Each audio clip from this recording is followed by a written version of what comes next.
ನಮ್ಮ ಹೋರಾಟಕ್ಕೆ ಬಂದ್ಬಿಟ್ಟು ಎಲ್ಲ ವಾಪಸ್ ತಗೊಂಡು ಕ್ರಿಶ್ಚಿಯನ್ ಅಂತ ನಮ್ಸೋದು ನಮ್ದೇನು ಅಭ್ಯಂತರ ಇಲ್ಲ ಅಂತ ಹೇಳಿದ್ವಿ ನಾವು.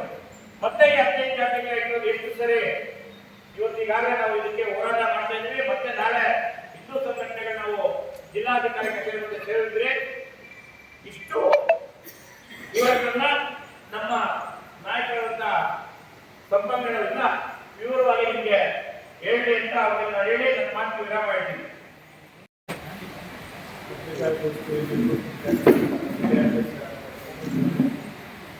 ಮಾಡುವಂತ ಅನ್ಯಾಯವನ್ನ ತಿಳಿಸಿ ನಿಮ್ಮ ಮೂಲಕ ಸಾರ್ವಜನಿಕವಾಗಿ ಆ ಸಮಾಜ ಎಚ್ಚೆತ್ತುಕೊಳ್ಳುವಂತ ಒಂದು ಕೆಲಸವನ್ನ ಪ್ರಾಮಾಣಿಕ ಒಂದು ಪ್ರಯತ್ನವನ್ನು ಭಾರತೀಯ ಜನತಾ ಪಾರ್ಟಿ ಇವತ್ತು ನಾವೆಲ್ಲರೂ ಕೂಡ ಮಾಡಬೇಕು. ಈ ವಿಷಯ ಎಲ್ಲ ಜಿಲ್ಲಾಧಿಕಾರಿಗಳಲ್ಲೂ ಕೂಡ ಇವತ್ತು ಏಕಕಾಲಕ್ಕೆ ಪತ್ರಿಕಾಗೋಷ್ಠಿ ನಡೀತಾ ಇದೆ. ಕಳೆದ 2 ತಿಂಗಳಿಂದ ನಿವೃತ್ತ ನ್ಯಾಯಮೂರ್ತಿಗಳಾದಂತಹ ನಾಗಮೋಹನ್ ದಾಸ್ ಅವರ ನೇತೃತ್ವದಲ್ಲಿ ಪರಿಶಿಷ್ಟ ಜಾತಿ ಪರಿಶಿಷ್ಟ ಪಂಗಡವರಿಗೆ ಮೀಸಲಿಟ್ಟ ಹಣದಲ್ಲಿ ಸುಮಾರು 150 ಎಸ್ಟಿಗಳಿಗೆ ಸೇರಿರ್ತಕ್ಕಂಥ 101 ಜಾತಿಯಲ್ಲಿ ಎಲ್ಲೂ ಕೂಡ ಅಲ್ಲಿ ಆ ಎಸ್ಟಿಗಳು 101 ಜಾತಿ ಮುಂದೆ ಕ್ರಿಶ್ಚಿಯನ್ ಅನ್ನೋ ಪದ ಎಲ್ಲೂ ಇರಲಿಲ್ಲ, ಅದಕ್ಕೆ ಕಲಮೇ ಇರಲಿಲ್ಲ.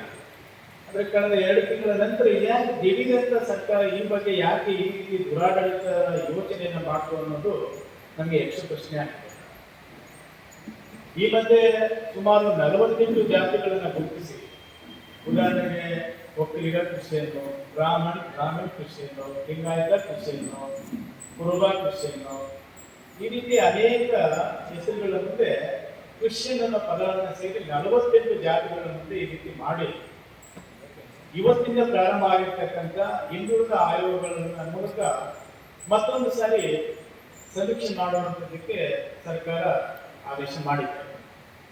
ಅದಕ್ಕೆ ನಮ್ಮ ಪ್ರಶ್ನೆ ಏನಂತ ಹೇಳಿದ್ರೆ, ಈ ಪರಿಶಿಷ್ಟ ಜಾತಿಗೆ ಪರಿಶಿಷ್ಟ ಪಂಗಡಿಗೆ ಸೇರಿರ್ತಕ್ಕಂಥ 101 ಜಾತಿಯ ಸಮೀಕ್ಷೆ ಕಳೆದ 2 ತಿಂಗಳಿಂದ ವರದಿಯನ್ನ ತಯಾರು ಮಾಡಿ ಮೊನ್ನೆ ಮುಖ್ಯಮಂತ್ರಿಗಳಿಗೆ ಸರ್ಕಾರಕ್ಕೆ ಒಪ್ಪಿಸಿದ ನಂತರ ಮತ್ತೆ ಅದೇ ಜಾತಿಗಳನ್ನ 2 ತಿಂಗಳಾದ್ಮೇಲೆ ಸರ್ವೆ ಮಾಡೋದಂತ ಸೂಕ್ತಲ್ಲ.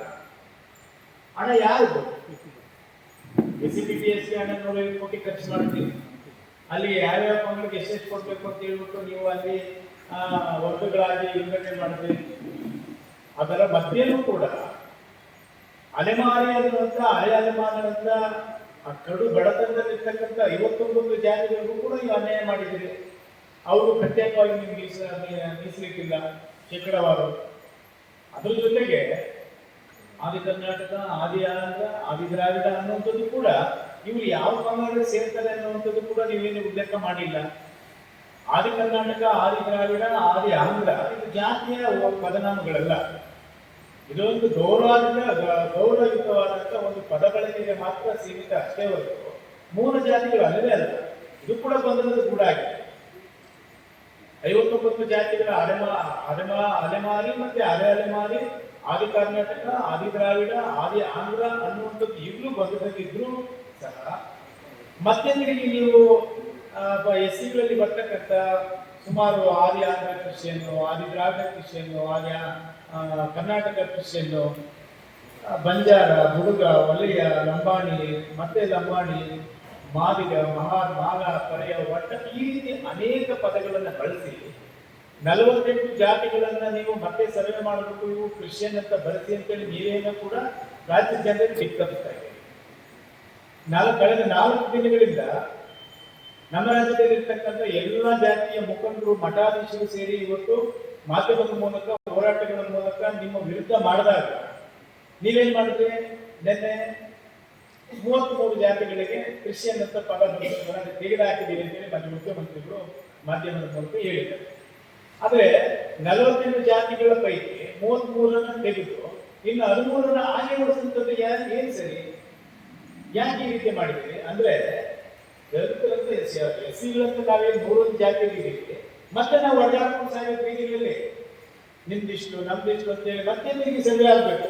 ಹಣ ಒಂದು ಕಡೆ ಸರ್ಕಾರದ ಹಣ ಅಂತಲ್ಲ, ನಮ್ಮನೇ ಹಣನ ಮತ್ತೆ ತಿರುಗಿ 450 ಕೋಟಿ ಖರ್ಚು ಮಾಡ್ತೀರಿ. ಈಗಾಗಲೇ ಬಲಗೈ, ಎಡಗೈ, ಮತ್ತೆ ಗೋವಿ, ಲಂಬಾಣಿ, ಕೊರಮ, ಕೊರಚ ಎಲ್ಲ ಪಂಗಡಿಗಳಲ್ಲೂ ಕೂಡ ಒಂದು ರೀತಿ ನಮ್ಮ ಮುಂದೆ ಏನಾಗುತ್ತೋ ಈ ಸರ್ಕಾರ ಏನು ಮಾಡುತ್ತೋ ಅನ್ನುವಂಥ ಆತಂಕದಲ್ಲಿದ್ದಾರೆ. ಯಾಕಂತಂದ್ರೆ ಸಾಮಾಜಿಕವಾಗಿ, ಔದ್ಯೋಗಿಕವಾಗಿ, ಶೈಕ್ಷಣಿಕವಾಗಿ ಎಲ್ಲ ಕ್ಷೇತ್ರಗಳಲ್ಲೂ ಕೂಡ ಈ ವರ್ಗಗಳು ಮುಂದೆ ಬರಬೇಕು. ಅದಕ್ಕಾಗಿ ಶೈಕ್ಷಣಿಕವಾಗಿ ಒಂದು ಸರ್ವೆ ಆಗ್ಬೇಕಂತೇಳಿ ಮೂಲ ಉದ್ದೇಶ ಇದ್ರೂ ಕೂಡ ಅದರ ಸಮೀಕ್ಷೆನೇ ಅದು ಅಂತಿಮ. ಇನ್ನೇನದು ಬರುವ 26ನೇ ಸಾಲಿನಲ್ಲಿ ಪ್ರಾರಂಭ ಆಗುತ್ತೆ. ಅದರ ಆಧಾರದ ಮೇಲೆ ಎಲ್ಲವೂ ಕೂಡ ನಿಗದಿ ಆಗೋದು. ಆದ್ರೆ ಮೊನ್ನೆ ಮುಖ್ಯಮಂತ್ರಿಗಳು ಮತ್ತೆ ಅವರ ಸಚಿವ ಸಂಪುಟ ಈಗಿಂದ ಯಾಕೆ ಈ ರೀತಿ ಜನಗಳ ಮಧ್ಯದಲ್ಲಿ ದ್ವೇಷದ ವಿಷಬೀಜವನ್ನು ಬಿತ್ತಿ ಒಂದು ಜಾತಿಯನ್ನು ಕಂಡ್ರೆ ಮತ್ತೊಂದು ಜಾತಿ ಆಗಬಾರ್ದು ಅನ್ನುವಂಥ ರೀತಿಯಲ್ಲಿ ಒಂದು ಅಂತ ವಾತಾವರಣವನ್ನು ನಿರ್ಮಾಣ ಮಾಡಲಿಕ್ಕೆ ನೀವೇ ಕಾರಣಕರ್ತರಾಗಿ ಜಾತಿ ಸಮೀಕ್ಷೆ ಮಾಡಿ ನಮಗೆ ಕೊಡಿ ಅಂತೇಳಿ ವಾರ ಮಾಡ್ತಾ ಇದ್ದಿದ್ದು, ಹೋರಾಟ ಮಾಡ್ತಾ ಇದ್ದಿದ್ದು ಯಾರು ಶೋಷಿತ ವರ್ಗಗಳಿಗೆ ಸೇರಿದಂತ, ಉದಾಹರಣೆಗೆ ಬಲಗೈ, ಎಡಗೈ ಪಂಗಡದವರು, ಬಹಳ ಹಿಂದುಳಿದವರು, ಅತಿ ಹಿಂದುಳಿದವರು ಎಲ್ಲ ಕ್ಷೇತ್ರಗಳಲ್ಲಿ ಕೂಡ ಹಿಂದುಳಿದಿದ್ದಾರೆ. ಅದರ ಜೊತೆಗೆ ಕೊರಮ, ಕೊರಚ, ಲಂಬಾಣಿ, ಕೊಯ್ಲಿ, ಗೋವಿಗರು ಏನಿದ್ದಾರೆ ಅವರೆಲ್ಲರೂ ಕೂಡ ಜನಸಂಖ್ಯೆಗೆ ಅನುಗುಣವಾಗಿ ಅವರಿಗೆಲ್ಲ ಸೌಲಭ್ಯಗಳು ಸಿಗಲಿ ಅನ್ನುವಂಥ ಉದ್ದೇಶ ನಾವು ಹೋಗ್ತೇವೆ. ಆದ್ರೆ ಈ ದುರುದ್ದೇಶ ಸರ್ಕಾರ ಏನಿತ್ತು ಅನ್ನೋದು ಕೂಡ ಸಾರ್ವಜನಿಕರಿಗೆ ಚರ್ಚೆ ಆಗುತ್ತಲ್ಲ ಅಲ್ವಾ? ಸಂವಿಧಾನದ ವಿಧಿ 341 ನೀವು ವೈಲೇಟ್ ಮಾಡ್ತಾ ಇದ್ದೀರಿ, ಅದನ್ನ ಪಾಲಿಸ್ತಾ ಇದ್ದಾರೆ. ಯಾವುದೇ ಒಂದು ಜಾತಿನ ಸೇರಿಸಬೇಕು, ಒಂದು ಜಾತಿನ ತೆಗಿಬೇಕು ಅಂತ ಹೇಳಿದ್ರೆ ಸಂವಿಧಾನದ 341 ಮತ್ತೆ 342 ಅನ್ನ ನೀವು ಮಾಡೋಕೆ ನಿಮಗೆ ಅಧಿಕಾರನೇ ಇಲ್ಲ. ಅದು ಮಾಡುವಂಥದ್ದು ಕೇಂದ್ರ ಸರ್ಕಾರ. ಅದು ಸಂವಿಧಾನದ ತಿದ್ದುಪಡಿ ಆಗಬೇಕು, ಆಗ ಮಾತ್ರ ಅದು 9th ಶೆಡ್ಯೂಲ್ ಅಲ್ಲಿ ಸೇರಿಸಿ ಆಮೇಲೆ ಇವೆಲ್ಲವೂ ಜಾರಿಗೆ ಆಗಬೇಕಾಗಿದೆ. ಇವೆಲ್ಲವೂ ಕೂಡ ಜನರಿಗೆ ಸಾಲ ಬಹಿರಂಗವಾಗಿ ನೀವು ಸತ್ಯನೇ ಹೇಳುವುದಿಲ್ಲ, ಸುಳ್ಳನ್ನು ಹೇಳ್ತೀರಿ. 2 ತಿಂಗಳಿಂದ 150 ಕೋಟಿ ಖರ್ಚು ಮಾಡಿ ನ್ಯಾಯಮೂರ್ತಿಗಳ 400 ವರ್ಷದ ವರದಿ ಬಂದಿದೆ. ಅದರಲ್ಲಿ ಈಗ ಯಾರಿಗೆ ಎಷ್ಟು ಕೊಡಬೇಕು ಏನೇನಂತದನ್ನ ಕೆಲವರು ಹಂಚಿದ್ದೀರಿ. ಇನ್ನು ಕೆಲವರಿಗೆ ಅಡ್ಗೋಡ ಮೇಲೆ ದೀಪ ಇಟ್ಟಂಗೆ ನೀವು ಅವನ್ನ ಕೇವಲ ಮತ ಬ್ಯಾಂಕ್ ಆಗಿ ಇಟ್ಕೊಳ್ಬೇಕು ಅನ್ನೋಂಥ ರೀತಿ ನೀವು ಮಾಡ್ತಾರೆ. ನಮ್ಮ ವಾದ ಇದೆ, ಭಾರತೀಯ ಜನತಾ ಪಾರ್ಟಿಗೂ ಇವತ್ತು ಕೂಡ ನಾವು ಅದರ ಹೋರಾಟಕ್ಕೆ ನಾವು ಬೆಂಬಲ ಕೊಡೋದೇನಿದೆ, ಅಲೆಮಾರಿ ಮತ್ತೆ ಅರೆ ಅಲೆಮಾರಿ 59 ಜಾತಿಗಳು ಕೂಡ ಪ್ರತ್ಯೇಕವಾಗಿ ನೀವು ಶೇಕಡಾವಾರು ಅವರ ಜಾತಿ ಜನಸಂಖ್ಯೆಗೆ ಅನುಗುಣವಾಗಿ ನೀವು ಪ್ರತ್ಯೇಕವಾದಂತ ಮೀಸಲಿಡಬೇಕು ಅನ್ನುವಂಥ ನಮ್ಮ ಆಗ್ರಹ ಇದೆ ಇವತ್ತು ಕೂಡ. ಅದರ ಜೊತೆಗೆ ಆದಿ ಕರ್ನಾಟಕ, ಆದಿ ದ್ರಾವಿಡ, ಆದಿ ಆಂಧ್ರ, ಆದಿ ಮಾಲ ಏನಿದೆ ಇವ್ರಿಗೂ ಕೂಡ ನೀವು ಅವರ ಜನಸಂಖ್ಯೆಗೆ ಅನುಗುಣವಾಗಿ ಅಂತ ನೀವು ಕೊಡೋದ್ರ ಬದಲಿಗೆ ಅವರ ಮೂಲ ಜಾತಿಗಳನ್ನು ನೀವು ಗುರುತಿಸಿ ಅವರನ್ನ ಆ ವರ್ಗಗಳಿಗೆ ಸೇರಿಸಿ ಅಂತ ನಾವು ಕೇಳ್ತಾ ಇದೀವಿ. ಅವತ್ತಿಂದ ಇಲ್ಲಿವರೆಗೂ ಕೂಡ ಮುಂದುವರೆದ ವಾದ. ಆದ್ರೆ ನೀವೇನ್ ಮಾಡ್ತಾ ಇದ್ದೀರಿ, ಅವ್ರನ್ನ ಪ್ರತ್ಯೇಕವಾಗಿ ಇಡ್ತಾ ಇದ್ದೀರಿ. ಅದು ಜಾತಿ ಅಲ್ಲ. ಆದಿ ಕರ್ನಾಟಕ, ಆದಿ ಆಂಧ್ರ ಒಂದು ಗೌರವಯುತವಾದಂತ ಒಂದು ಪದ. ನಾಲ್ವಡಿ ರಾಜ್ಯದ ಒಡೆಯರ ಕಾಲದಲ್ಲಿ ಅದು ಈ ರೀತಿ ನೀವು ಪದ ಬಳಕೆ ಮಾಡಿ ವಲಯ ಮಾದಿಗ ಅಂತ ಹೇಳಬೇಡಿ, ಅದು ಅಗೌರವಾದಂತ ಪದ ಅಂತೇಳಿ ಮಹಾರಾಜರು ಹೇಳಿದ್ರು 1921ರಲ್ಲಿ. ಆದಿ ಕರ್ನಾಟಕ ಆದಿದ್ದ. ಆದ್ರೆ ಇವತ್ತು ನೀವು ಮಾಡತಕ್ಕಂಥ ಉನ್ನಾರ ಏನಿದೆ, ಕಳೆದ 4 ದಿನಗಳಿಂದ 48 ಜಾತಿಗಳ ಪೈಕಿ 33 ಜಾತಿಗಳನ್ನ ಕ್ರಿಶ್ಚಿಯನ್ ಪದ ತೆಗೆದುಹಾಕಿದ್ದೀವಿ ಅಂತ ಹೇಳಿ ನೀವು ಅವರ ಪರವಾಗಿ ಮುಖ್ಯಮಂತ್ರಿಗಳು ಪತ್ರಿಕೆ ಕರೆದಿದ್ದೀರಿ. ಸಂತೋಷ, ಅದರ ವಿರುದ್ಧ ನಾವಿಲ್ಲ. ಆದ್ರೆ ಇವರಿಗಾಗಿ 13 ಜಾತಿಗಳಿಗೆ ಯಾಕೆ ನೀವು ಕ್ರಿಶ್ಚಿಯನ್ ಕಮ್ಯುನಿಟಿ, ದಲಿತ ಕ್ರಿಶ್ಚಿಯನ್, ಈ ಬುಡಗ ಜಂಪ, ಲಂಬಾಣಿ, ವಲಯ, ಮಾದಿಗ, ಪರಿಯ ಈ ರೀತಿ ಯಾಕೆ ನೀವು ನಮ್ಮನ್ನು ತಿರುಗಿ ಮತ್ತೆ ಅವಮಾನ ಮಾಡ್ತಾ ಇದ್ದೀರ ಸಾರ್ವಜನಿಕರಿಗೆ ನಮ್ಮನ್ನ? ಮತ್ತೆ ಹಾಗಾದ್ರೆ ನಾವು ಹಿಂದೂಗಳು ಒಗ್ಗಟ್ಟಾಗೋದು ಬೇಡ ಅಂದ್ರೆ ನಿಮ್ಗೆ ಎಲ್ಲರೂ ಚಿತ್ರವಾಗಿ ಹೊಡೆದು ಆಡ್ಬೇಕು.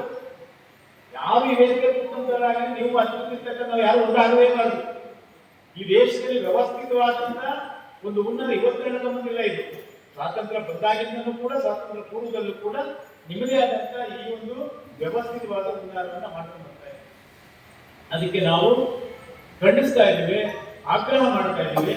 ಕೂಡಲೇ ಆಯೋಗದ ಅಧ್ಯಕ್ಷರು ಇವತ್ತೇನೆ ಇವರಿಗೂ ಕೂಡ ನಾವು ಕ್ರಿಶ್ಚಿಯನ್ ಅನ್ನೋ ಪದವನ್ನ ತೆಗೆದು ಮೂಲ ಜಾತಿಯನ್ನ ಬರೆಸಿ ಅಂತ ಹೇಳಿ ಅನ್ನುವಂತ ವಿಷಯವನ್ನ ಮಾಧ್ಯಮದ ಮೂಲಕ ಕರ್ನಾಟಕದ ನಾಡಿನ ಎಲ್ಲ ಜನರಿಗೂ ನೀವು ತಿಳಿಸಬೇಕು. ಇಲ್ಲ ಅಂತ ಹೇಳಿದ್ರೆ ಈ ಜನರು ಅಸಮರ್ಥರು, ಇವರೇನು ಕೇಳೋದಿಲ್ಲ, ಹೋರಾಟಕ್ಕೆ ಇಳಿಯೋದಿಲ್ಲ, ಬೀದಿಗೆ ಬರೋದಿಲ್ಲ, ನ್ಯಾಯ ಕೇಳೋದಿಲ್ಲ, ಇದರಿಂದ ಯಾವ ಪಕ್ಷನೂ ಇಲ್ಲ ಅಂತ ನೀವೇನು ತಿಳ್ಕೊಳಕ್ ಹೋಗಬೇಡಿ. ಯಾರು ದಡ್ರೇನಲ್ಲ, ಎಲ್ಲರೂ ಬುದ್ಧಿವಂತರಿದ್ದಾರೆ. ಅಂದ್ರೆ ರಾಜ್ಯದಲ್ಲಿ ನೀವು ಸುಳ್ಳು ಹೇಳಿ ಅಧಿಕಾರಕ್ಕೆ ಬಂದಿದ್ರಿ, ಅಧಿಕಾರ ನಿಮ್ ಕೈ ಕೊಟ್ಬಿಟ್ಟಿದ್ದಾರೆ. ಹಂಗಾಗಿ ಅದನ್ನು ದುರುಪಯೋಗ ಮಾಡಿಕೊಂಡು ಈ ಜನರಿಗೆ ಮೋಸ ಮಾಡ್ತಾ ಇದ್ದೀರಿ ನೀವು. ಇನ್ನು ಮುಂದೆ ಮೋಸ ಮಾಡುವಂತ ಯಾವುದೇ ಸಂದರ್ಭ ಒದಗಿ ಬರೋದಿಲ್ಲ ಕಾಂಗ್ರೆಸ್ ಅವರಿಗೆ. ಜಾತಿಗಳ ಮನುಷ್ಯರು ನಮ್ಮನ್ನ ಯಾಕೆ ವಿಷಬೀಜವನ್ನು ಬಿಟ್ಟು ನಮ್ಮನ್ನ ಯಾಕೆ ಕೊಂಡಾಗ ಬಿಡ್ತಾ ಇಲ್ಲ ನೀವು? ನಮ್ಮನ್ನ ಯಾಕೆ ಕೊಂಡಾಗ ಬಿಡ್ತಾ ಇಲ್ಲ? ನಾವು ನಿಮ್ಮನ್ನ ಏನ್ ಕೇಳಿದ್ದೀವಿ? ನಮ್ಮ ಜನಸಂಖ್ಯೆಗೆ ಅನುಗುಣವಾಗಿ ಮೂಲ ಜಾತಿಗಳೇನಿದೆಯೋ ಅದಕ್ಕೆ ತಕ್ಕಂತೆ ನೀವು ನಮಗೆ ಶೇಕಡಾವಾರು ನಮಗೆ ನಿಗದಿ ಮಾಡಿ ಅಂತೇಳಿ ಕೇಳ್ತೀವಿ ಹೊರತು ಅದಕ್ಕೆ ಇನ್ನೊಬ್ಬರು ಅನ್ನಕ್ಕಿಂತ ನಮಗೆ ಕೊಡಿ ಅಂತ ನಾನು ಕೇಳೋ ಪ್ರವೃತ್ತಿ ಭಾರತೀಯ ಜನತಾ ಪಾರ್ಟಿ ಇಲ್ಲ.